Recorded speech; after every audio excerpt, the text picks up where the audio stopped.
படம் எப்படி இருக்கு? நல்லா இருக்கு, நல்லா இருக்கு, சுமாரா இருக்குங்க. படம் எப்படி இருக்கு? நல்லா இருக்கு. Acting. புரிஞ்சவன் அறிவாளி, புரியாதவன் பைத்தியக்காரன். போய் வா போய் வா போய் வா போய் வா நண்பா. அக்கா, படம் எப்படி இருக்கு? நல்லா இருக்கு. Acting லாம் அக்கா. சூப்பரா இருக்கு. First half ஆ, second half ஆ? ரெண்டுமே நல்லா இருக்கு. படம் எப்படி இருக்கு? நல்லா இருக்கு, நல்லா இருக்கு, எப்படி ஆக்டிங்லாம்? நல்லா இருக்கு, நல்லா இருக்கு. First half ஆ, second half ஆ? செகண்ட் ஹாஃப் தான் Second half தான். எப்படி பிச்சைக்கார கெட்டப்ல செட் ஆனதா? பயங்கரமா இருக்கு. பிச்சைக்காரன் அச்சாசே பிச்சைக்காரமே இருக்கிறாரு. இது ஹீரோயின்னா கரெக்டா ரோல் பண்ணிருக்காங்க. ஆ ப்ரோ, படம் எப்படி இருக்கு? நல்லா இருக்கு, நல்லா இருக்கு, நல்லா இருக்கு, நல்லா இருக்கு, ஆக்டிங்லாம் நல்லா இருக்கு, நல்லா இருக்கு. நல்லா இருக்கு. First half ஆ, second half ஆ? ரெண்டுமே நல்லா தான் இருக்கு. பிச்சைக்கார கெட்டப்ல செட் Super. ஆனதா? படம் எப்படி இருக்கு? படம் சூப்பரா இருந்துச்சு. ஆக்டிங்லாம் செம்மையா இருந்துச்சு. செம்மையா இருந்துச்சு. First half ஆ, second half ஆ? ஃபர்ஸ்ட் ஹாஃப் தான் எங்களுக்கு பிடிச்சிருந்துச்சு. எத்தனை டைம் பார்க்கலாம்? ஒரு டீம் தான் பார்க்கலாம். சாங்ஸ்லாம் சாங்ஸ் என்ன 2 சாங் தான். லாஸ்ட் கிளைமேக்ஸ் ஒரு சாங் அவ்வளவுதான். நல்லா இருக்கு. நல்லா இருந்துச்சு. படம் எப்படி இருக்கு? படம் சூப்பராக இருக்கு. தலைவர் வேற மாசு செம, பிச்சைக்கார கெட்டப்ல செட். அதுதான் வேற லெவலு. சூப்பர், செம நடிப்பு. ஃபர்ஸ்ட் ஹாஃப், செகண்ட் ஹாஃப்ல பிச்சைக்காரன் கேரக்டர் கிடையாது. First half super. நாகார்ஜுனலாம் எப்படி? அவரும் மெயின் ரோல் நல்லா ரோல். சுமாரா இருக்குங்க, அவ்வளோதான், அவ்வளோதான். ஏன் இப்படி சொல்றீங்க? அவ்வளோ பொழுதுனிக்கா படம் முழுக்க பிச்சைக்காரங்களை பற்றி பேசிட்டே இருந்தால் எப்படி ஆகுது? படம் ஃபுல்லாவே அதான். படம் முழுக்க அது பிச்சைக்காரங்க. அவன் தனுஷ் ஓடுறதே பின்னாடி துரத்துறது, அதுதான் படம். ஃபர்ஸ்ட் ஹாஃபா, செகண்ட் ஹாஃபா? ரெண்டு எல்லா ஆப்பும் அப்படி தான் இருக்கு. ரெண்டு ஆப் கொஞ்சம் போர் தான். ஆக்டிங்கெல்லாம் நல்லா இருக்கு, அதை பற்றி ஒன்றும் இல்லை. அவர் கொடுத்த கேரக்டர் அவர் நல்லா செஞ்சுருக்காரு. Okay, Nagarjuna sir. அவருக்கு கொடுத்த கேரக்டர் கதை வந்து உள்ள படம் முழுக்க பிச்சைக்காரங்களை பற்றியே சொன்னால் எப்படி ஆகும்? ஒரு ஃபைட் இல்லை. என்ன மாதிரி ஸ்டோரி?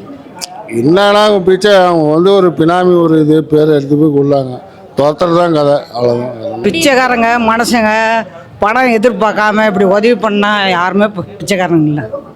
மனுஷனை மதிக்கணும்ல. இது விலாவரி யாருக்கும் புரியாது, எத்தனை டைம் கேட்க மாட்டாங்க. ஐயோ இப்போதான் வந்திருக்கிறேன், இல்ல எத்தனை டைம் பார்க்கலாம்னு கேக்குற படம். பார்க்கலாம், இன்னொரு ஐயோ பார்த்துக்கிட்டே இருக்கலாம். கெட்டப் அறிவு இல்லாதவங்கலாம் பார்க்கலாம்.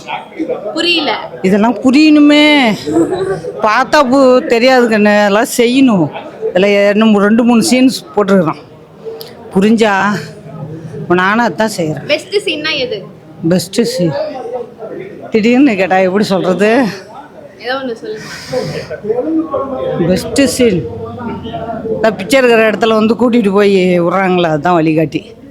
அதை தேர்ந்தெடுத்து இப்படி ஏதோ மக்களுக்கு உதவி செய்யும். கெட்டப்ல செட் ஆனதுங்களா தனுஷ் சாருக்கு? சே சூப்பர் சூப்பர். ஹீரோயின் நாகார்ஜுன சார்லாம் எப்படி? ஐயோ super super. Nagarjun character super character. First ஹாஃபா, செகண்ட் ஹாஃபா? ஃபர்ஸ்ட் ஹாஃப் நல்லா இருந்ததா, செகண்ட் ஹாஃப் நல்லா இருந்ததா? ஒன்றும் புரியலையே. ஃபஸ்ட்டு அவர் ஜெயிலேருந்து வெளியே வர்றது என்னவோன்னு முழிச்சிடாரு. ஆனால் அப்புறம் போக போக தான் அவருக்கே தெரியுது என்ன நன்மை செய்யணும்னு. அவருக்கே குழம்பி போயிட்டார். அது ஒரு சீன் தான் இம்சை. படம் வெற்றி அடையுங்களா?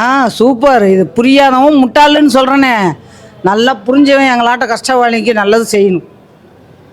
சரியா? சரி, ஓகே. இது செஞ்சாங்க உலகம் நல்லா இருக்கும் சாமி. யாருக்கும் புரிய மாட்டேங்குது, கேவலமாக நினைக்கிறாங்க, மனசரை கண்டா துச்சமாக நினைக்கிறாங்க. அது ஈஸ்வரன் தான். வேறு நல்ல குபேரன் ஈஸ்வரனை வச்சு படம் எடுத்துருக்குறாங்க. புரிஞ்சவன் அறிவாளி, புரியாதவன் பைத்தியக்காரன். ஷூட்டிங்லாம் அழகா இருந்துச்சு. இப்படி பிச்சைக்கார கெட்டப்ல செட் ஆனதா தனுஷ் சாருக்கு? என்ன போல் வாழ்க்கை அது மாதிரி நடிச்சிருக்காரு. ஃபர்ஸ்ட் ஹாஃபா, செகண்ட் ஹாஃபா? இல்ல ஃபர்ஸ்ட் ஹாஃப் தான் மேம். ஹீரோயின்லாம் எப்படி? ராஷ்மிகா சூப்பரா பண்ணியிருக்காங்க.